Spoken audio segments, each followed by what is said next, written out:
ఒక్కొక్క రంగానికి రెక్కలే తొడుగుతుండు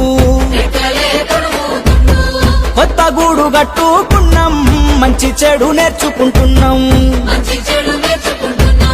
70 ఏళ్ళు కాంగ్రెస్ పాలనలే మొరిగే అందుకేగా వేషము తెగించి ముందడుగే భంగపడ్డ రోజులు సాలు బానిస బతుకులు సాలు పదవి కొరకు పాకులాడే పార్టీలకు సోటి వద్దు